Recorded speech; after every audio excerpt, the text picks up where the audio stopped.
and we have electronic witnessing system, which is RI system, in all our labs installed.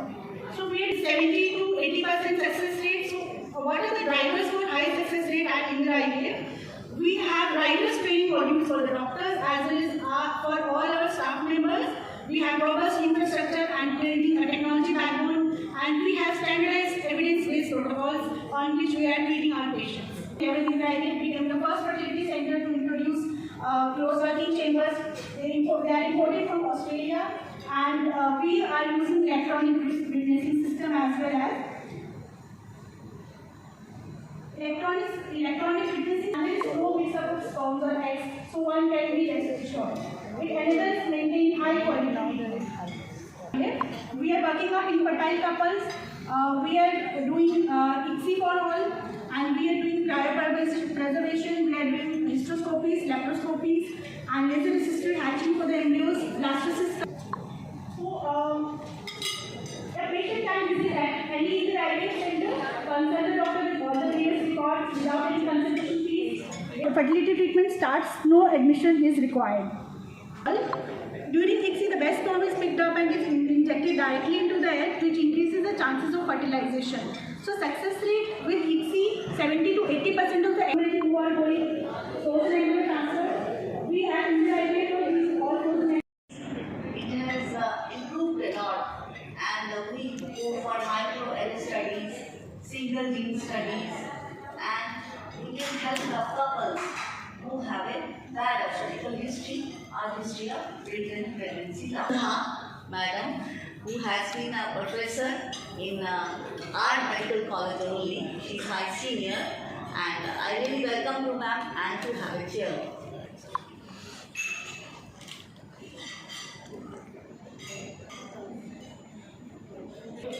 PG department of Chennai. Front face, ma'am. Government Medical College of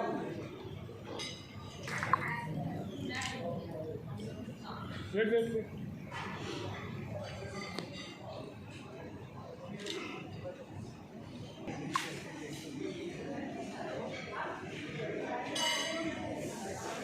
Now I would like to invite Professor Dr. Jyoti. That is why less clapping. Excellent.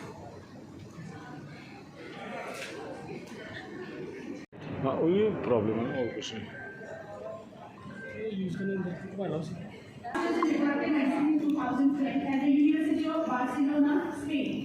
He has also done fellowship in human reproduction. He has authored many scientific articles and book chapters. He has served as reviewer for many index journals.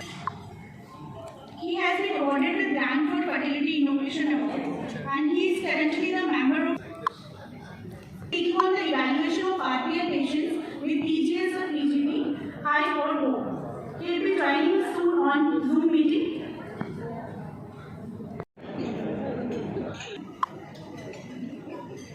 sorry, Johnny.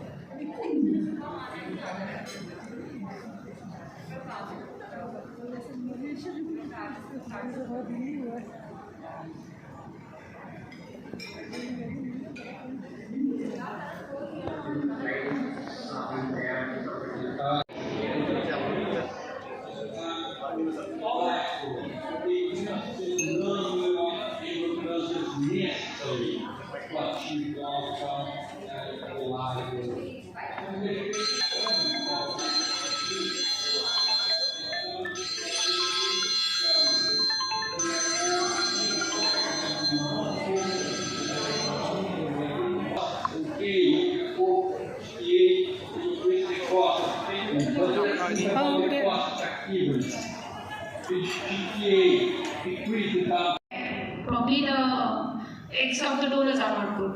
Probably everything is wrong, but the male is fine. No. DNA damage can only be picked up with the help of DNA fragmentation.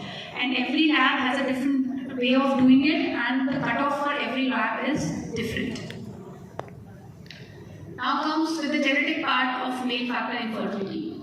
So chromosomes do play a part in male factor infertility, especially in azoospermic males. As you can see, in non-obstructive azoospermia, as high as 15% of the males have numeric chromosomal abnormalities, and most common being Klinefelters.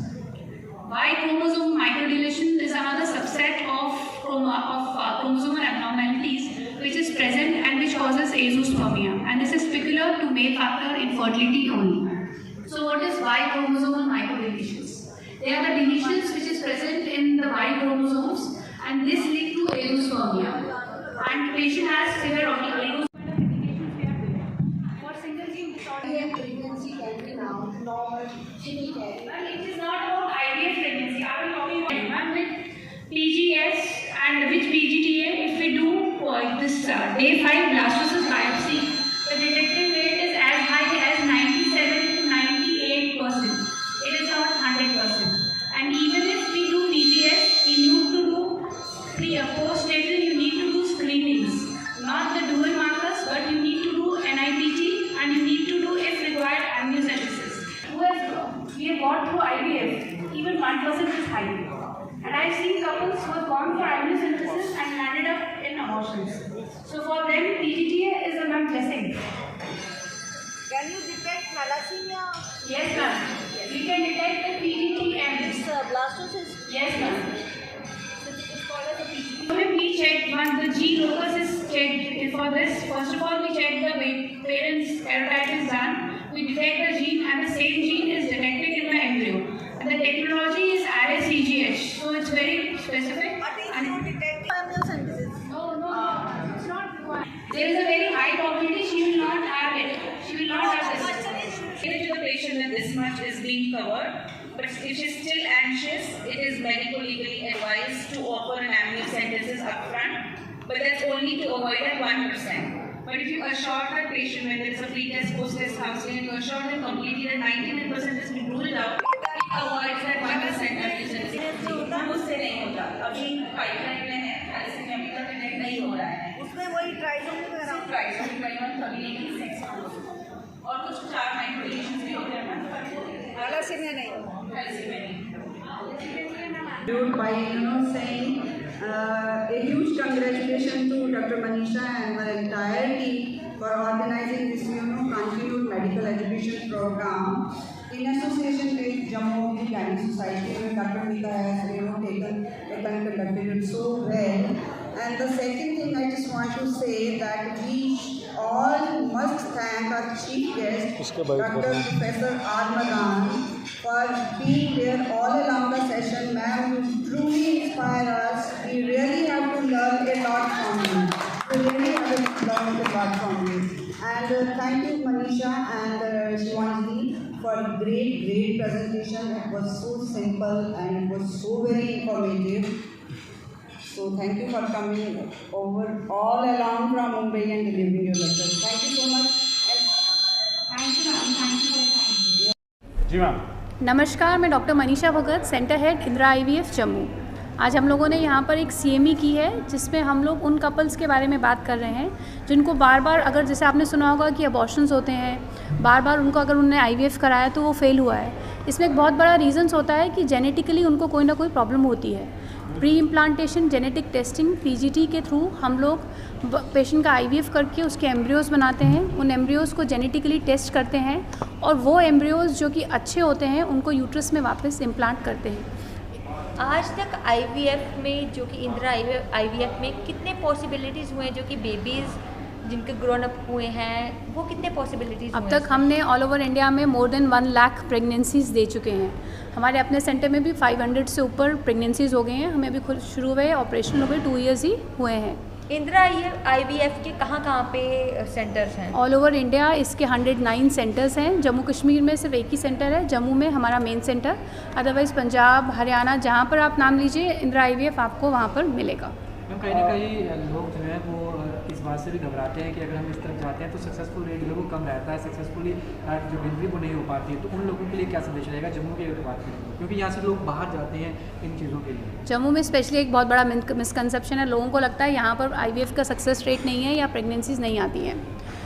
IVF अगर हम लोग करते हैं success rate आपका 70-75% के आसपास आता है। उसका एक बहुत बड़ा रीज़न है कि जो भी टेक्नोलॉजी जो आप लोगों को बाहर जम्मू से मिलती है, जैसे कि लेज़र असिस्टेड हैचिंग, ब्लास्टोसिस, वो सब कुछ आपको हमारे सेंटर में यहाँ पर अवेलेबल मिलती है।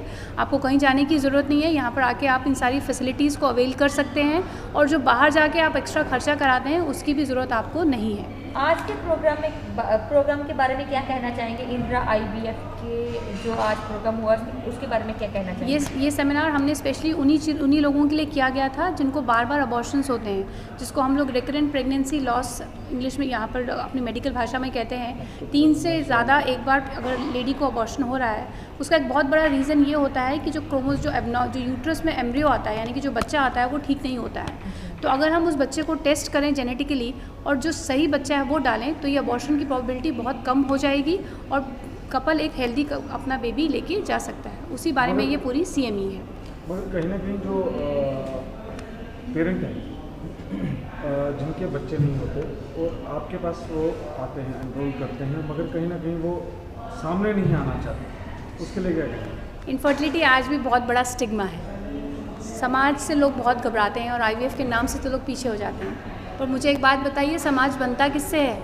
समाज तो आप और मैं ही मिलके बनाते हैं। अगर हम अपनी सोच को नहीं सुधारेंगे और हम अपना दायरा नहीं बढ़ाएंगे तो कैसे चीज़ें ठीक होंगी?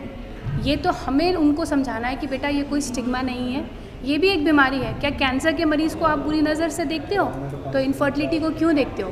तो नहीं देखिए, इसको अपनाइए। जैसे कि आजकल लड़का और लड़की में भेदभाव सा हो गया है और आज भी वो भेदभाव चल रहा है, उस पर क्या कहना चाहेंगे?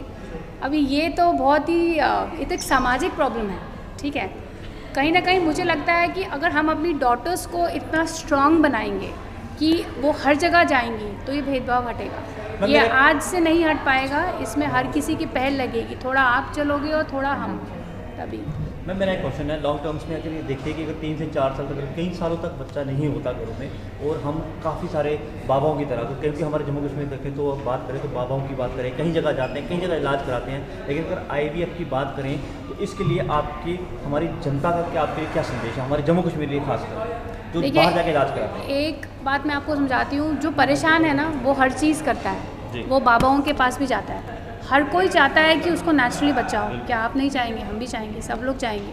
लेकिन IVF का प्रॉब्लम जम्मू में ये है, लोग शादी को 20 साल बाद सोचते हैं कि IVF कराएं, तब तक IVF का सक्सेस भी बहुत कम हो जाता है। अगर आपको लग रहा है शादी को 3-4 साल हो गया है, प्रॉब्ली आपकी ट्यूब्स ब्लॉक हैं या ऐसा कोई फैक्टर है जो नॉर्मली करेक्ट नहीं हो सकता, तो IVF को अर्ली ऑप्ट कीजिए, क्योंकि अगर आप IVF अर्ली ऑप्ट करेंगे तो आपका सक्सेस भी अच्छा रहेगा और प्रेगनेंसी रेट भी बेटर रहेगा।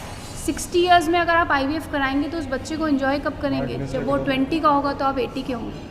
बट मैम ऐसा रहता है कि कुछ लोग बोलते हैं कि IVF की तरफ से कुछ पॉजिटिविटी भी आती है और कुछ नेगेटिविटी भी आती है, उस पर क्या कहना चाहेंगे? पॉजिटिविटी, जो पॉजिटिव आता है फर्स्ट अटेम्प्ट में वो तो पॉजिटिव ही होगा, है ना, लेकिन जो नेगेटिव होगा उसको तो सब लोग नेगेटिव ही होंगे। बट लोग उसके बारे में गलत आशा रखते हैं कि जी नहीं, इंदिरा मतलब IVF का कुछ भी हम फर्टिलिटी लें बट वो हमारे लिए सक्सेसफुल नहीं रहा, उसके लिए रहा, हमारे लिए नहीं रहा, मतलब उस चीज़ में क्या कहना चाहिए? IVF का सक्सेस रेट कभी भी बेटा 100% नहीं हो सकता। यहाँ से शुरू करोगे तो हर चीज़ ठीक रहेगी। हम अगर best of the culture conditions, best of सब कुछ भी प्रोवाइड करते हैं, तब भी 70-75% से आपका सक्सेस हाई नहीं जाने वाला है। मैम आपसे मेरा एक क्वेश्चन रहेगा कि अगर IVF मतलब कई पेरेंट्स को नहीं हो पाता है बेबी, तो कितने ईयर्स के बाद उनको ये IVF वगैरह ट्राई करना चाहिए? अगर आपको 3 to 5 ईयर्स तक प्रेगनेंसी अपनी नेचुरल नहीं हो पा रही है और आपको कोई कॉज नहीं दिख रहा है तो आप मिनिमम 3 to 4 ईयर्स वेट कर सकते हैं। लेकिन अगर उसके बाद भी आपको बच्चा नहीं ठहरता है तो 5 साल के बाद आपको नॉर्मल बच्चा ठहरने की प्रोबेबिलिटी लेस देन 20% हो जाती है। IVF से ये प्रोबेबिलिटी हम आपकी 70% कर सकते हैं। सो बेटर रहेगा कि अगर आप 5 ईयर्स हो गया है, कोई रीज़न नहीं है, तो आप IVF के लिए प्लान करें। आखिर में जम्मू कश्मीर के निवासियों में इंदिरा IVF की तरफ से क्या संदेश है? आप हमारे पास आएँ, सारी फैसिलिटीज़ आपको जिसके लिए आपको बाहर जाना होता है वो यहीं पर मिलेंगी। हमारी कोशिश यही है कि आपकी गोद में भी वो किलकारियाँ गूंजे, लेकिन इसके लिए एक कदम आपको लेना पड़ेगा और बाकी कदम हम लेंगे। सो आप यहाँ पर आइए और अपना इलाज करवाइए और वो किलकारियाँ अपने घर में भी गुंजवाइए। धन्यवाद। जी मैम, आज के प्रोग्राम के बारे में क्या कहेंगे जो इंदिरा IVF की तरफ से आज ऑर्गेनाइज किया गया? आज का ये programme Dr. Manisha Bhagat, who is in charge of this Indira IVF Center. She is doing really good because Jammu में अब इतने पेशेंट्स को प्रेगनेंसी हो रही है आफ्टर IVF. पहले उनको बाहर जाना पड़ता था, अब सब उनको एक ही स्टेशन मतलब एक ही सेंटर पे सब कुछ चीज़ें मिलती है. जैसे आज का programme she spoke very well on infertility और PGD. बहुत अच्छा प्रोग्राम था. इससे सब हमारे स्टूडेंट्स को भी नॉलेज मिल गई. पर्टिकुलरली हमारे सबको इन्होंने कहा कि यहाँ सब कुछ फैसिलिटीज़ है आप इन दिस सेंटर में. ऐसा रहता है कि IVF लोग शादी के 2 या 3 साल के बाद प्रेफर करते हैं, बट कुछ लोग ऐसे होते हैं कि कुछ लोग सोचते हैं कि हमारा बेबी इस वजह से नहीं हो रहा, उस वजह से नहीं हो रहा. कुछ लोग IVF को नेगेटिविटी में भी लेते हैं. उस चीज़ पे आप क्या कहना चाहेंगे? नहीं, ऐसा नहीं है. आजकल एज है पेशेंटों की 35. मोस्टली शादी हो रही है आफ्टर 35 ईयर्स ऑफ लाइफ. तो क्या होता है कि patients are very keen for pregnancy. उनको चाहिए जल्दी से जल्दी प्रेगनेंसी हो जाए. अगर 6 महीने हो गए तो पेशेंट को मतलब कपल को आई कैन से कि they are very much worried कि बच्चा क्यों नहीं हो रहा. तो दे आर वेरी वरीड और उनको हमको 6 मंथ्स के बाद ही इन्वेस्टिगेशंस करनी पड़ती है, जो कि हम इन्वेस्टिगेट करते हैं. फिर हम उनको रेफ़र करते हैं इन IVF centre if they have any problems. आप SMGS में रह चुकी हैं, HOD रह चुके हैं, उसके बावजूद आज इंदिरा IVF ने आपको इनवाइट किया. उसके जो सजेशंस आप जो पेरेंट्स को क्या देना चाहेंगे? मतलब हमारे SMGS हॉस्पिटल में अभी ये फैसिलिटी नहीं है.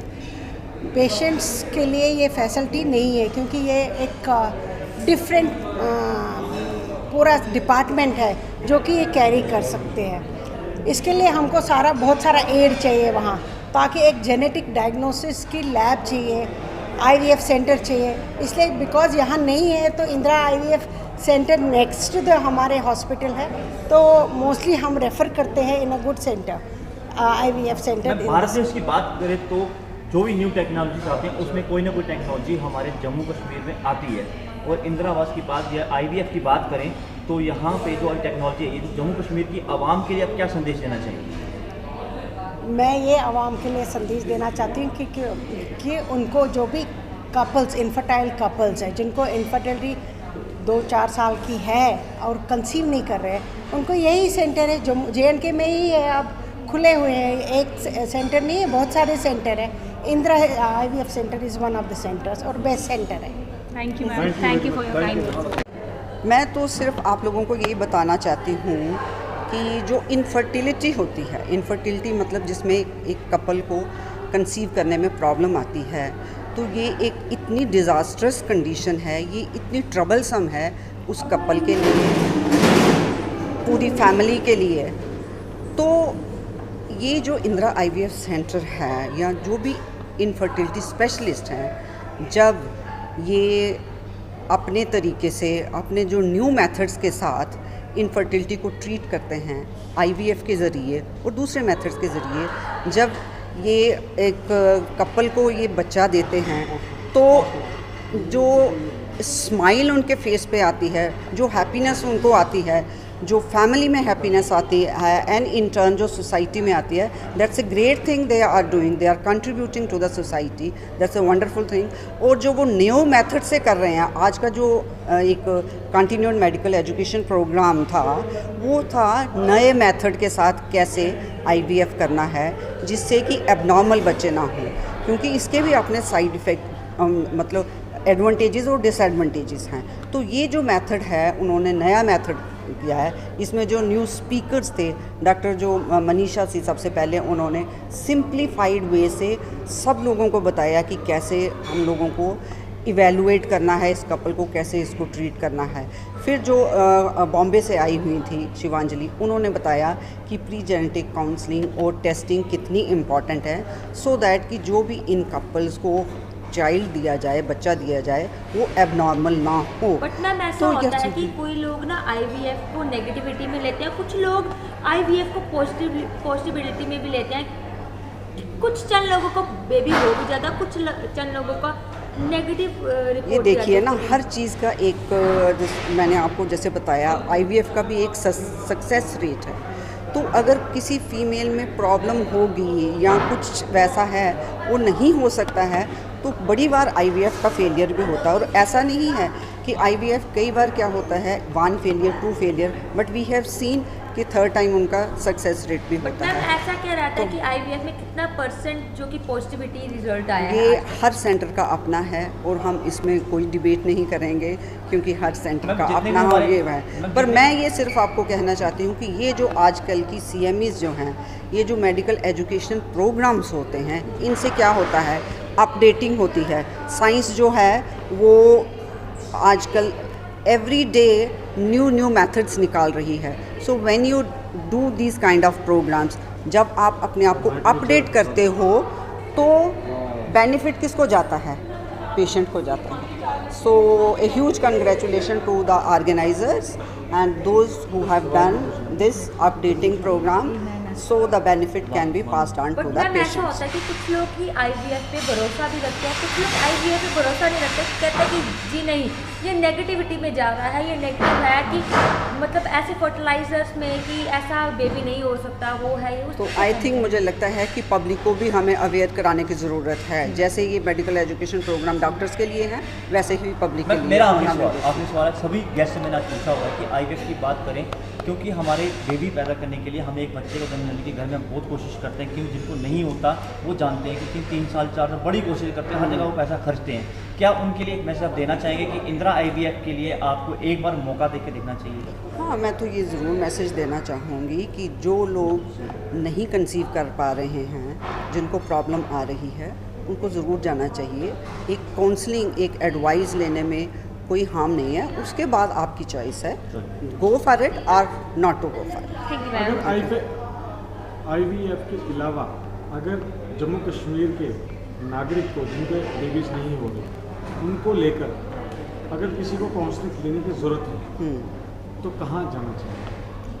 इतने इनफर्टिलिटी सेंटर्स हैं, इतने गायनाकोलॉजिस्ट हैं, आप किसी के भी पास जाइए, काउंसलिंग बहुत अच्छी तरह से कर रहे हैं। Thank you.